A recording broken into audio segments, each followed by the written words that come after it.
আসসালামু আলাইকুম। ক্লাস 10 নতুন বছরে তোমাদের সবাইকে ভালোবাসা এবং শুভেচ্ছা জানিয়ে আমরা লাইফ সায়েন্সের ক্লাস শুরু করব। তো তোমাদের যে সমস্ত চ্যাপ্টারগুলো রয়েছে তার মধ্যে প্রথম যে চ্যাপ্টারটা সেটার নাম হচ্ছে জীবজগতের নিয়ন্ত্রণ ও সমন্বয়। তো দেখো, তোমরা ক্লাস 9-এ পড়ে এসছো যে জীবের কি নর্মাল বৈশিষ্ট্যগুলো থাকে, অর্থাৎ কোনো সজীব কোষের কি বৈশিষ্ট্য থাকে, মূল বৈশিষ্ট্যগুলো, তাই না? যেমন ধরো প্রজনন, বৃদ্ধি, চলন, গমন, সংবেদনশীলতা বা উত্তেজনায় সাড়া দেওয়া, এই যে ঘটনাগুলো পড়ে এসছো, তো তারই একটা অংশ হচ্ছে জীবজগতের নিয়ন্ত্রণ। জীবজগতের নিয়ন্ত্রণ ও সমন্বয় মানে ধরো আমরা যারা সজীব তারা জীবজগৎকে নিয়ন্ত্রণ করে সমন্বয় সাধন করি কিসের মাধ্যমে না, আমাদের সেন্সিটিভিটির মাধ্যমে, অর্থাৎ সংবেদনশীলতার মাধ্যমে।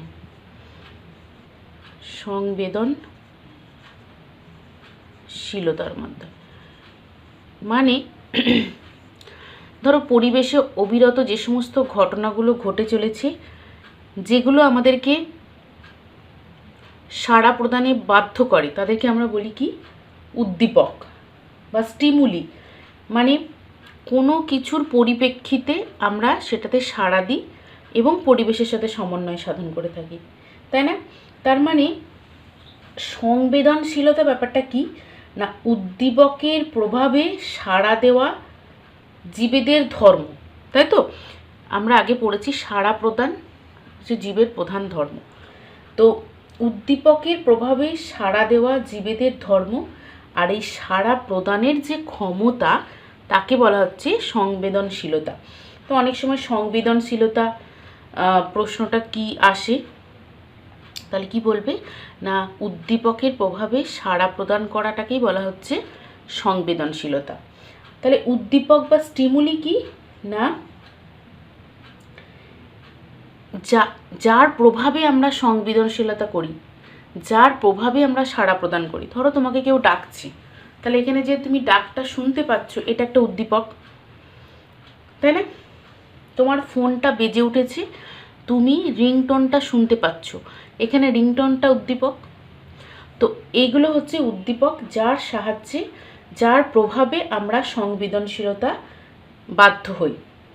ঠিক আছে, তাহলে উদ্দীপক, সংবেদনশীলতা, এই সংজ্ঞাগুলো পড়বে।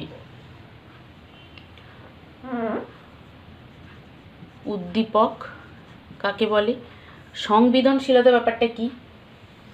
দেখো, আমাদের জীবদেহের শারীরবৃত্তীয় যে ক্রিয়াকলাপগুলো সেগুলো বিভিন্নভাবে ঘটে থাকে। তো এই আমাদের জীবদেহের এই ক্রিয়াকলাপগুলো নিয়ন্ত্রিত হওয়ার জন্য দুটো আমাদের সিস্টেম রয়েছে শরীরের মধ্যে। সেই সিস্টেম কি করে থাকে না, এই আমাদের পরিবেশের সাথে সামঞ্জস্য সাধন করতে সহায়তা করে। তার মধ্যে একটি হচ্ছে নার্ভ সিস্টেম, আর একটা হচ্ছে আমাদের যে হরমোন সিস্টেম রয়েছে, অর্থাৎ একটাকে বলছি স্নায়ুতন্ত্র আর একটাকে বলছি হরমোন বা একটাকে বলছি নার্ভ সিস্টেম বা স্নায়ুতন্ত্র। এই স্নায়ুতন্ত্রটাকে বলা হয় ভৌত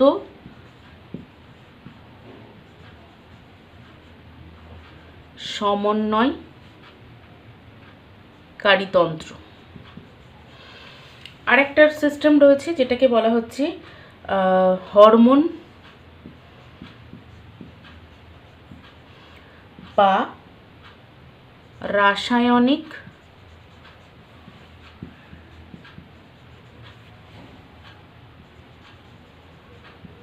সমন্বয়কারী তন্ত্র। দেখো, এটা রাসায়নিক আর ভৌত কেন? তোমরা রাসায়নিক আর ভৌত বলতে জানো, ভৌত মানে যেটা আবার পুনরায় আগের অবস্থায় ফিরে পেতে পারি, এরকম কন্ডিশনকে আমরা ভৌত বলি। আর রাসায়নিক যেটা পরিবর্তন হয়ে যায় আর পূর্বের অবস্থায় কখনোই ফিরে আসে না, সেটা হচ্ছে রাসায়নিক পরিবর্তন, তাই তো?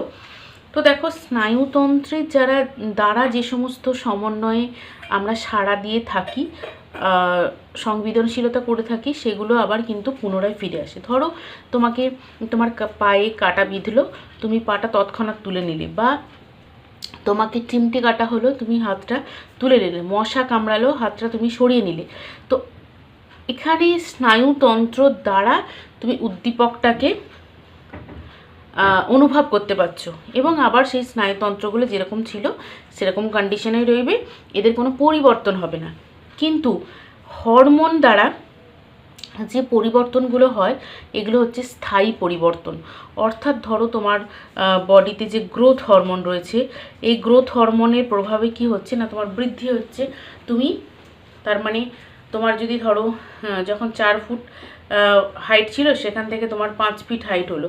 তো এখানে তোমার গ্রোথ হরমোনের প্রভাবে কিছুদিন পর পর তোমার যে বৃদ্ধি হচ্ছে, এই বৃদ্ধিটা কিন্তু স্থায়ী বৃদ্ধি, তুমি আর কখনোই পূর্বের অবস্থায় ফিরে আসবে না। অর্থাৎ হরমোন দ্বারা যে পরিবর্তনগুলো হয়, সেই পরিবর্তনগুলো স্থায়ী পরিবর্তন। তাই জন্য একে বলা হচ্ছে ভৌত সমন্বয়কারী, রাসায়নিক সমন্বয়কারী। অর্থাৎ আমাদের দেহের যে সমস্ত সাড়া প্রদান হয় তার দুটো তন্ত্রের মাধ্যমে হয়, একটা স্নায়ুতন্ত্র আর একটা হরমোন তন্ত্র। ঠিক আছে? তো দেখো, আমরা এবার উদ্ভিদের সংবেদনশীলতা এবং সাড়া প্রদান নিয়ে প্রথম টপিকটা জানব।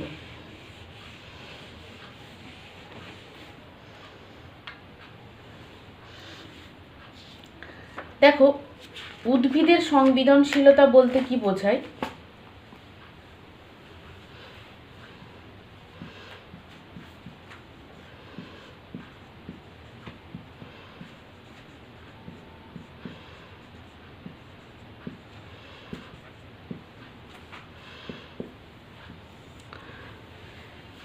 দেখো, আমরা যারা প্রাণী তারা চলাফেরা করতে পারি এবং বিভিন্ন উদ্দীপকের সাথে আমরা স্বতঃস্ফূর্তভাবে সাড়া প্রদান করি। উদ্ভিদও সংবেদনশীলতায় সাড়া দেয়, অর্থাৎ উদ্দীপকে সাড়া দেয়, কিন্তু যেহেতু উদ্ভিদ স্থান পরিবর্তন করতে পারে না, সেজন্য এদের সংবেদনশীলতাটা একটু অন্যরকম। যেমন ধরো, জীবেদের স্বেচ্ছায় অঙ্গ প্রত্যঙ্গ সঞ্চালন করাকে আমরা বলি কি? চলন। আগে তোমরা 9-এ পড়েছো চলন গমন ব্যাপারটা একটু। আর এই অঙ্গ প্রত্যঙ্গ সঞ্চালনের মাধ্যমে সামগ্রিকভাবে স্থান পরিবর্তন করাটাকে বলা হচ্ছে কি না গমন বা লোকোমোশন। একটা হচ্ছে মুভমেন্ট আর একটা হচ্ছে লোকোমোশন। তো উদ্ভিদের ক্ষেত্রে আমরা দেখব এদের মুভমেন্ট বেশি হয়, লোকোমোশন কিন্তু হয় না। ব্যতিক্রম একটা দুটি আছে। তার মানে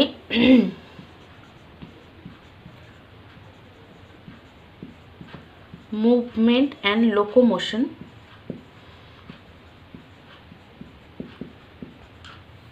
এগুলো হচ্ছে উদ্ভিদের সাড়া প্রদানের প্রক্রিয়া। মুভমেন্ট মানে চলন, আর লোকোমোশন মানে হচ্ছে গমন।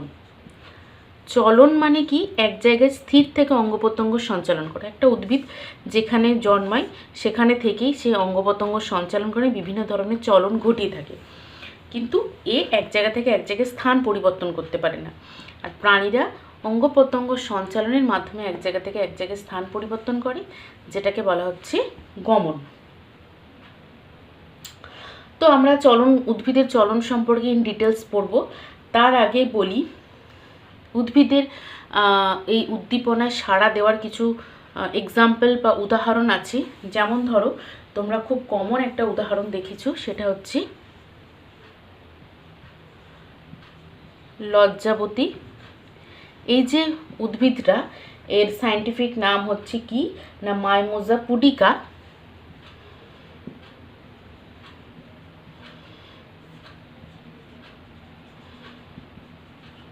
তো এই লজ্জাবতী উদ্ভিদ কি করে? তুমি যদি এর গাছের পাতায় হাত দাও তাহলে দেখবে পাতাটা কি হচ্ছে, নুয়ে পড়ছে। স্পর্শ করা মাত্র, এখানে উদ্দীপক হচ্ছে স্পর্শ। কেন কি না, স্পর্শ করা মাত্রই পাতা মধ্যস্থ যে রসস্ফীতি চাপ, সেই রসস্ফীতির চাপ কমে যাওয়ার জন্য পত্রগুলো নুয়ে পড়ে।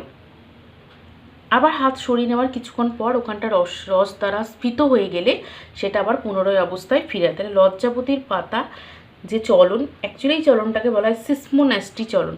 এগুলো সম্পর্কে আমরা ইন ডিটেলস জানবো। কয়েকটা উদাহরণ বলছি। সিসমোন্যাস্টি, এটাকে বলা হচ্ছে সিসমোন্যাস্টি চলন। এই সিসমোন্যাস্টি চলন লজ্জাবতীর পাতায় দেখা যায়। কি হয় না, কি কারণে হয়? এর রিজনটা হচ্ছে রসস্ফীতি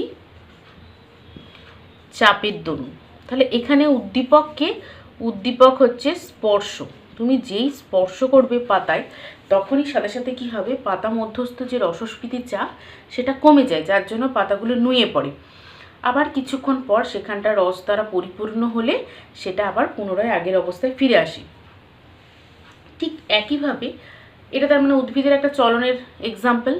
উদ্ভিদ কি করছে না, স্পর্শ উদ্দীপকে সাড়া প্রদান করছে। একইভাবে আরেকটি উদ্ভিদ আছে যেটা বন চারাল, উদ্ভিদটার নাম হচ্ছে বন চারাল। এগুলো কিন্তু এক্সাম্পলগুলো মনে রাখবে, এখান থেকে শর্ট কোয়েশ্চেন আসে। বন চারালের পাতাগুলো কীরকম হয়, একটা বড় পত্রফলক থাকে, তার সাথে পাশে দুটো ছোট ছোট পাতা থাকে, এরকম টাইপসের দেখতে হয়। ঠিক আছে, তো এই বন চারাল উদ্ভিদের কি হয় না, এই পাতাটা স্থির থাকে, কিন্তু এই দুটো পাতা অবিরত মুভমেন্ট করে। তুমি যদি দেখো তাহলে দেখবে এই দুটো সবসময় এইভাবে পাখির ডানার মতো ওঠানামা করছে। পাশের ফলক দুটো পর্যায়ক্রমে কি করছে, ওঠানামা করতে থাকে। এই ধরনের চলনকে বলা হয় প্রকরণ চলন। তাহলে এটা একটা উদ্ভিদের উদ্দীপকে সাড়া দেওয়া কেন হয়? কারণ কি, এখানে একই রিজনটা একই, রসস্ফীতিজনিত যে চাপ, অর্থাৎ রসস্ফীতির হ্রাস বৃদ্ধি। এখানে রসস্ফীতির হ্রাস বৃদ্ধির জন্য মানে কোষগুলো যখন রস দ্বারা পরিপূর্ণ হয় তখন সেটা খাড়া থাকে, এবং যখনই রসস্ফীতি কমে যায়, রসস্ফীতি ব্যাপারটা অ্যাকচুয়ালি কি তোমরা প্রত্যেকে জানো, 9-এ পড়ে এসছো রসস্ফীতি, রসের উৎস্রোত, এই ব্যাপারগুলো।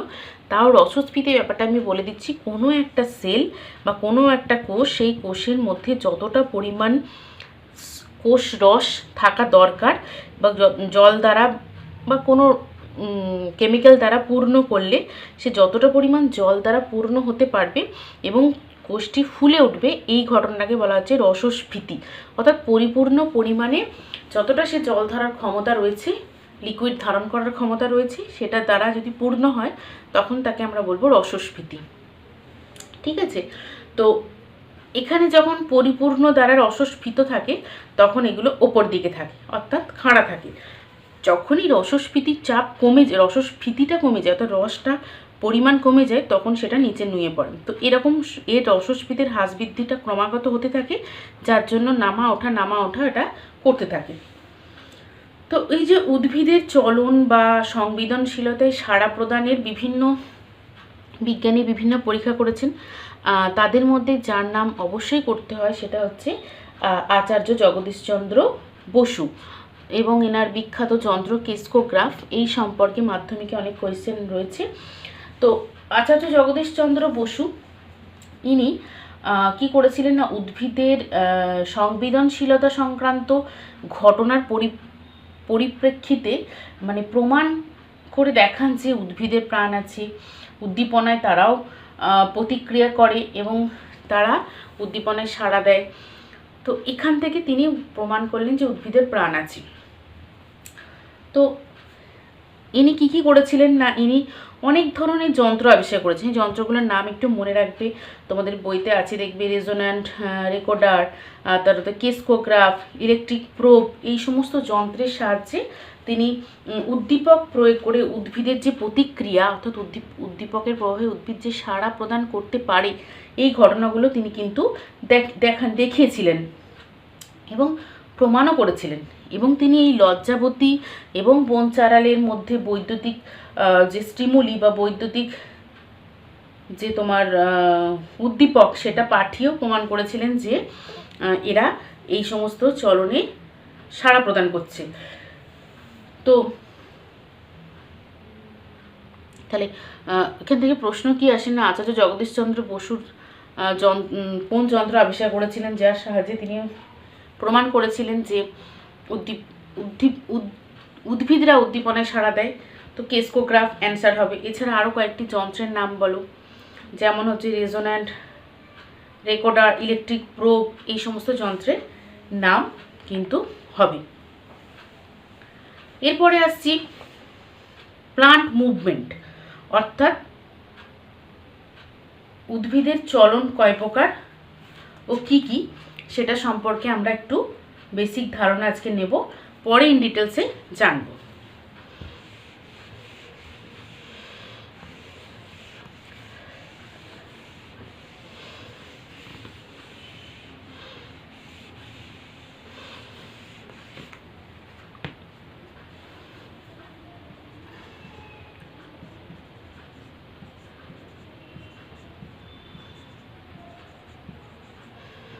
উদ্ভিদের চলন অর্থাৎ কি না প্লান্ট মুভমেন্ট।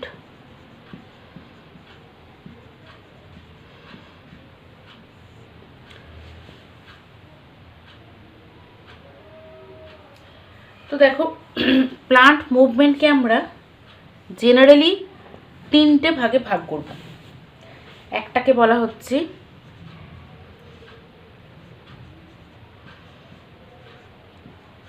ট্যাকটিক মুভমেন্ট, বা বাংলা নাম ইংরাজি নাম দুটোই মনে রাখতে হবে, আবিষ্ট চলন। ট্যাকটিক চলন বা আবিষ্ট চলন। নেক্সট হচ্ছে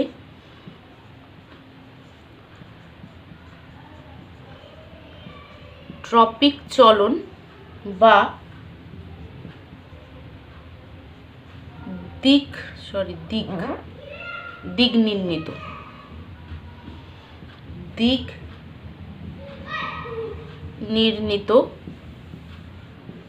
চলন। এবং নাম্বার 3 হচ্ছে ন্যাস্টিক চলন। তোমাদেরকে একটু আগেই বলছিলাম সিসমোনাস্টিক, এদের আবার ভাগ আছে ব্যাপ্তি চলন। তাহলে চলন বা মুভমেন্ট তিন প্রকার পেলাম, একটা হচ্ছে ট্যাকটিক, ট্রপিক, আর একটা হচ্ছে ন্যাস্টিক। ট্যাকটিকের বাংলা নাম হচ্ছে আবিষ্ট, ট্রপিক হচ্ছে দিক নির্ণিত, আর ন্যাস্টিক হচ্ছে ব্যাপ্তি চলন। তো এদের আবার অনেক ভাগ আছে।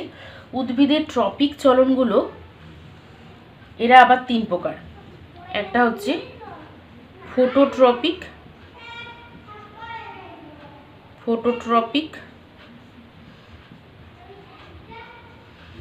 নেক্সট হচ্ছে তোমার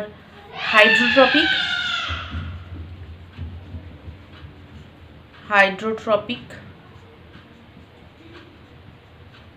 আর একটা হচ্ছে কি জিওট্রপিক।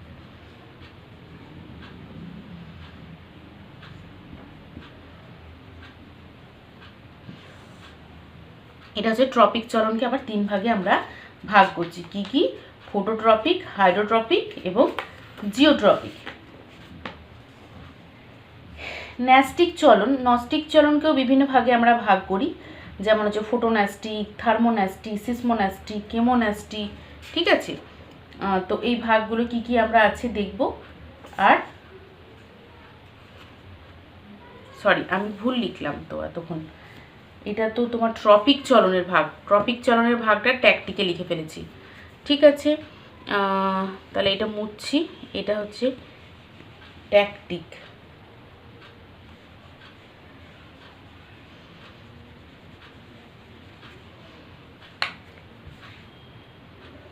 আচ্ছা, ট্যাকটিকের ভাগগুলো আগে লিখি। ট্যাকটিক অনেক রকম আছে, যেমন ফোটোট্যাকটিক, কেমোট্যাকটিক, ঠিক আছে? এই ধরনের কিছু ভাগ আছে যেগুলো তোমাদের ডিটেলসে নেই। ধরো ট্যাকটিক হচ্ছে ফোটোট্যাকটিক,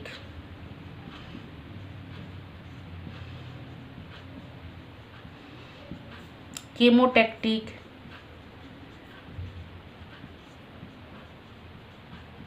এই ধরনের ভাগগুলো রয়েছে, এগুলো নিয়ে আমরা পড়ব। বেশি করে যেটা সিলেবাসে পড়তে হবে সেটা হচ্ছে ট্রপিক চলন, এটা ইন ডিটেলসে আমাদের পড়তে হবে। সেটা ওই যেটা লিখলাম, একটা হচ্ছে ফটোট্রপিক, নেক্সট হচ্ছে তোমার কি না হাইড্রোট্রপিক, আর একটা হচ্ছে জিওট্রপিক। তো এগুলো হচ্ছে দিক নির্ণীত চলন। নেক্সট হচ্ছে যে ন্যাস্টিক চলন, সেই ন্যাস্টিক চলনও অনেক রকম হয়ে থাকে। সেগুলো কি কি না, ফোটোন্যাস্টিক, আমি ছোট করে লিখছি, ফোটোন্যাস্টিক, কেমোন্যাস্টিক, থার্মোন্যাস্টিক আছে, সিসমোন্যাস্টিক আছে, ঠিক আছে। তো এই ধরনের চলনগুলো রয়েছে। তো এদের ভাগগুলো জানার আগে আমরা ট্যাকটিক চলন কাকে বলে, ট্রপিক চলন কাকে বলে, আর ন্যাস্টিক চলন কাকে বলে, এগুলো আমরা জানব। দেখো, এই তুমি যদি সংজ্ঞাগুলো ক্লিয়ার থাকে বাকিগুলো কিন্তু খুব সহজেই বলতে পারবে। ট্যাকটিক চলন যেটা আবিষ্ট চলন, প্রত্যেকটা চলনই মাথায় রাখবে, প্রত্যেকটা চলন কিসের মাধ্যমে হবে না উদ্দীপকের প্রভাবে। এটা খুব জেনারেল কথা, স্বাভাবিক কথা, যে চলন হবে মানে কার মাধ্যমে হবে না উদ্ভিদের চলন, যে কোনো চলন হবে, মুভমেন্ট, লোকোমোশন যাই হোক না কেন, কোনো একটা স্টিমুলি বা উদ্দীপকের প্রভাবে হবে। তো ট্যাকটিক চলন এটা কি কি উদ্দীপকের মাধ্যমে হতে পারে, আলো, তাপমাত্রা, রাসায়নিক পদার্থ, বিদ্যুৎ শক্তি প্রভৃতি যে বহিস্থ উদ্দীপকের প্রভাবে উদ্ভিদ কিংবা উদ্ভিদঙ্গের স্থান পরিবর্তনকে ট্যাকটিক চলন বা আবিষ্ট চলন বলে। তার মানে এই সমস্ত উদ্দীপকের প্রভাবে উদ্ভিদ অঙ্গের স্থান পরিবর্তন, উদ্ভিদ কিংবা উদ্ভিদ অঙ্গের স্থান পরিবর্তনকে বলা হচ্ছে ট্যাকটিক চলন। ট্রপিক চলন কাকে বলবো না, উদ্দীপক বিভিন্ন হতে পারে, যেমন আলো, তাপমাত্রা, যে উদ্দীপকগুলো ওগুলোই হতে পারে, কিন্তু উদ্দীপকের উৎসের দিকে বা উদ্দীপকের গতিপথের, ওই জন্য দিক নির্ণীত, দিক যে দিক থেকে উৎসটা আসছে, উদ্দীপকের দিকে উদ্ভিদ অঙ্গের চলনকে বলা হচ্ছে ট্রপিক চলন। আর ন্যাস্টিক চলন কোনটা, যে এটাও উদ্দীপকের অনুসারেই হবে, কিন্তু এটা উদ্দীপকের গতিপথ অনুসারে নিয়ন্ত্রিত না হয়ে তীব্রতার উপর নির্ভর করবে, সেই প্রকার চলনকে বলা হচ্ছে ন্যাস্টিক চলন। তাহলে এই কথাগুলো মাথায় রাখতে হবে। আমি এখানটা একটু শর্ট করে বলার চেষ্টা করছি যে ট্যাকটিক চলন বিভিন্ন উদ্দীপকের প্রভাবে, নর্মাল চলন বিভিন্ন উদ্দীপকের প্রভাবে, যদি নর্মাল উদ্দীপকের প্রভাবে যে চলন উদ্ভিদ বা উদ্ভিদ অঙ্গের যদি চলন ঘটে, মানে আলো, তাপমাত্রা, জল, রাসায়নিক পদার্থ, এই সমস্ত বহিস্থ উদ্দীপকের প্রভাবে উদ্ভিদ অঙ্গের যে স্থান পরিবর্তনকে, সেটা উদ্ভিদ কিংবা উদ্ভিদ অঙ্গের যে স্থান পরিবর্তন, সেটাকে বলা হচ্ছে কি ট্যাকটিক চলন।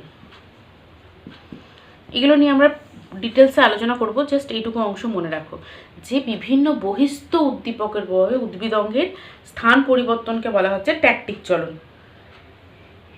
ট্রপিক চলন বললাম দিকের ওপর নির্ভর করে, অর্থাৎ উদ্দীপকের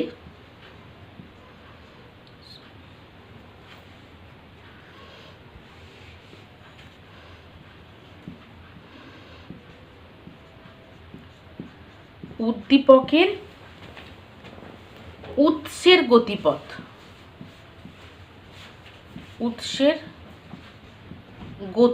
অনুসারে হয়। অর্থাৎ উদ্দীপকের উৎসের গতিপথ মানে কোন দিক থেকে আসছে তার গতিপথ অনুসারে হয়। আর এখানে গতিপথ অনুসারে না হয়ে কি দ্বারা হয় না উদ্দীপকের তীব্রতা অনুসারে, মানে কতটা তীব্র উদ্দীপকটা সেই অনুসারে সেই চলনটা ঘটবে। এই তিনটে কথা মাথায় রাখো। তাহলে উদ্ভিদের চলন কাকে বলবো না, উদ্ভিদ এক জায়গায় স্থির থেকে অঙ্গ প্রত্যঙ্গ সঞ্চালনের মাধ্যমে যে সংবেদন করে থাকে তাকে উদ্ভিদের চলন বলা হচ্ছে। উদ্ভিদের চলনকে আমরা পেলাম তিনটে, একটা হচ্ছে ট্যাকটিক, ট্রপিক আর ন্যাস্টিক। ট্যাকটিক চলন কাকে বলবো? যেক্ষেত্রে উদ্ভিদের সামগ্রিক স্থান পরিবর্তন হতে পারে কিংবা উদ্ভিদ অঙ্গের স্থান পরিবর্তন হতে পারে বিভিন্ন উদ্দীপকের প্রভাবে। ট্রপিক চলনটা উদ্দীপকের উৎসের গতিপথ অনুসারে হবে, আর ন্যাস্টিক চলনটা উদ্দীপকের তীব্রতা অনুসারে হবে। তাহলে এই অংশ থেকে আমরা যে প্রশ্নগুলো পাবো সেই প্রশ্নগুলো কি কি না, সেই প্রশ্নগুলো আমি একটু লিখে দিচ্ছি। প্রশ্নগুলো প্রত্যেকে খাতায় লিখে আমাকে পাঠাবে। সেই প্রশ্নগুলো হচ্ছে, 1 নম্বর প্রশ্ন, সংবেদনশীলতা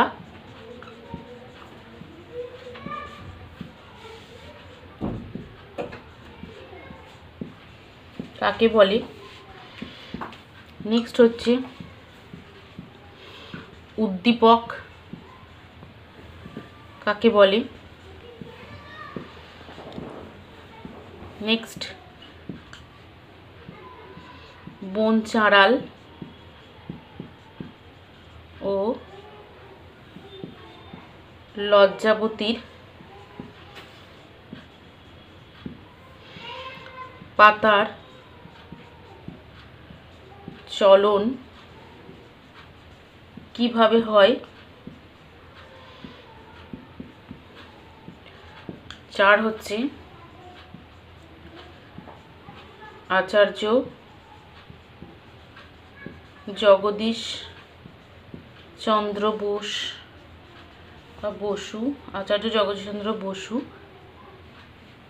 বসু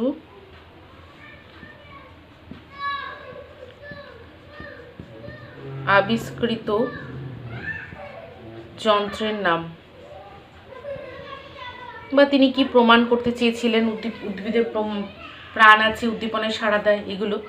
এছাড়াও 5 নম্বর হচ্ছে উদ্ভিদের চলন কাকে বলে বা চলনের সংজ্ঞা। 6 হচ্ছে উদ্ভিদের চলন কয় প্রকার ও কি কি? এটা ছকের সাহায্যে আমি যেমন লিখেছি লিখবে, এটা ছকের আকারে লিখবে। আর প্রত্যেক প্রকার চলনের সংজ্ঞা,